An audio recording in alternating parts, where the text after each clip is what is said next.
pulangan. Kalau dekat tempat lain, kita gunakan ruangan iklan, kita dapat voucher diskaun. Kan? Kita dapat apa lagi? Kita dapat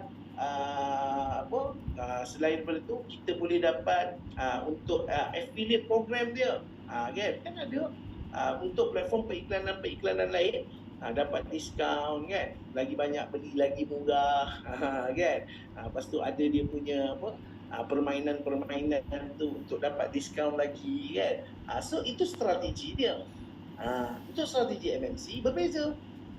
Siapa beli ruangan iklan dia tetap akan bagi pulangan mengikut package yang disediakan. So setiap package tu berbezalah pulangan dia. So di situlah sebenarnya kita menikmati pulangan tersebut yang dipanggil dalam bentuk GPS. GPS tu apa? Global Profit Sharing.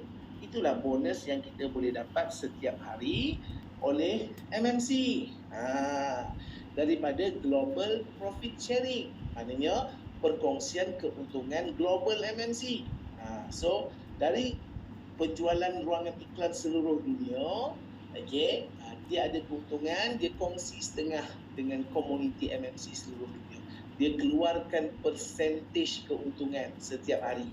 Kalau esok, kalau hari ni untungnya lebih tinggi, esok tinggilah persentage tu.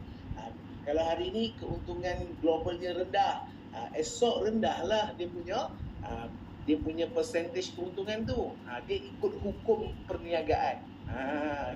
So kita bukan buat pelaburan. Semua akan dapat ruangan iklan ni.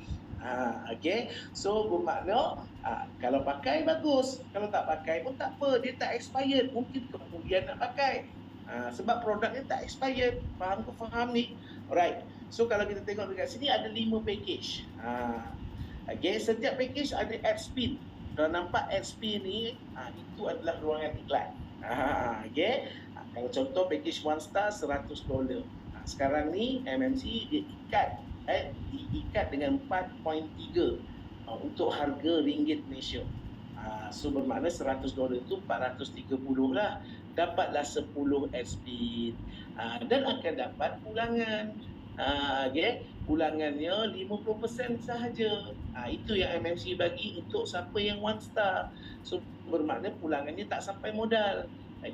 Dapatlah 50 MCP sebagai pulangan. Sebab pulangan ni tak payah jual iklan, tak payah jual orang, pulangan ni tetap dapat. Okeylah. Maknanya dia bagi hadiah bagi kita setengah daripada modal. Tapi kalau nak lebih, pergilah jual iklan, ataupun pergilah ajak kawan beriklan dekat sini. So di situ akan dapat bonus-bonus tambahan. So package untuk 1 star ni dia lebih kepada orang yang nak guna iklan. Dia nak guna iklan, dia nak pakai sendiri iklan tu.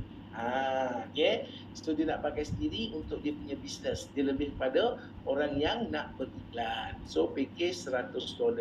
Package yang 2 star $500. Ini package yang normal, bukan promotion. Ini akan anda perlu berdaftar dengan $500 dengan nilai yang dah diikat RM-nya 2,150. So akan dapat 50 ruangan iklan dan akanlah dapat GPS dia. GPS itu sebagai pulangan dia kan. Pulangannya 375 dolar MCP. Maknanya package yang 2 star ni pun tak dapat balik modal. Untuk yang 2 star yang normal. Dia bukan yang promotion tu lain. Itu dapat lebih kan. Yang ni hanya dapat 375 MCP dan selebihnya iklan dapat 50. Package 2 star ni lebih kepada pengguna iklan dan penjual iklan. Sebab iklan ni boleh dijual. Kalau anda nak jual pada kawan-kawan anda yang berniaga, sebab komuniti dah ada di Malaysia dah pun. So bermakna di situ membantu peniaga-peniaga untuk beriklan online. Bolehlah jual LSP ni. Nak jual LSP ni satu ruangan iklan 100. Yang minimum yang anda boleh jual. So kalau jual 100, ada 50 ruangan iklan, kalilah RM100. Dah dapat berapa keuntungan dia tu? RM5,000. Modal tadi berapa? 2,150. Sebab tu package 2 star ni dia lebih pada pengguna iklan dan penjual iklan. Faham ni? Okay. Tapi package yang ketiga ni, package 3 star